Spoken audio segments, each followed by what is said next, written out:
Hi and welcome to Skinology by Shri, where you learn about your skin and hair. आज का topic है hair keratin. Should you get it done or not?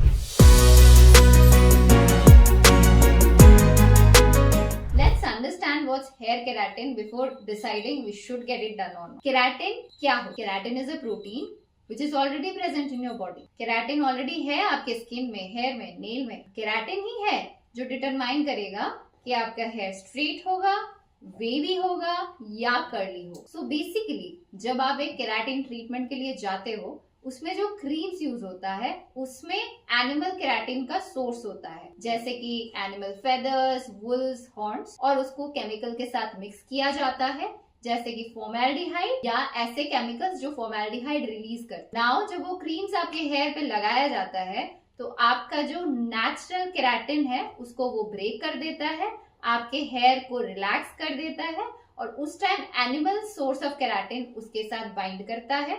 ऊपर से हम लोग heat देते हैं which is definitely more than 270 degree centigrade उसको सेट करने के लिए, and then it forms a new layer of coating on the outer of your hair. तो देखने में आपका बाल will be shinier, smoother and straighter.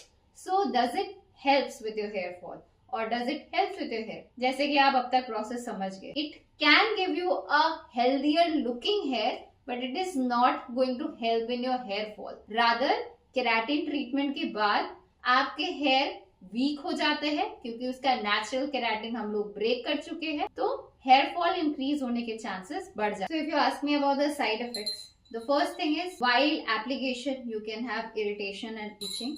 The second thing is because ये आपके नेचुरल हेयर केराटिन को ब्रेक कर रहा है, later on after 3 to 6 months जब इसका इफेक्ट फेड होता है you can have an increase hair fall. Third, if you are someone जिसको एक्जिमास या एस्थमा है, बिकॉज इसमें फॉर्मेल्डिहाइड यूज हो रहा है, इसके वजह से आपके एस्थमा और रेस्पिरेटरी इरिटेशन होने के चांसेस बढ़ जाते हैं, तो आपको कॉशियसली यूज करना चाहिए.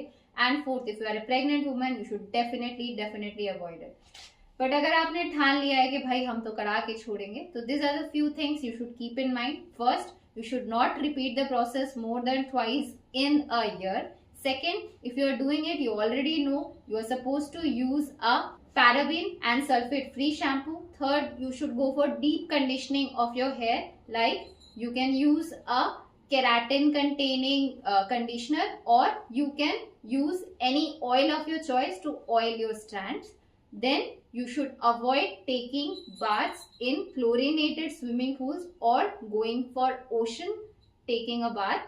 And the last thing is you must increase protein in your diet so that आपके hair जो already अंदर से weak है उसको कम से कम उतना supplement मिले so that it don't go into a prominent hair fall. I hope this helps.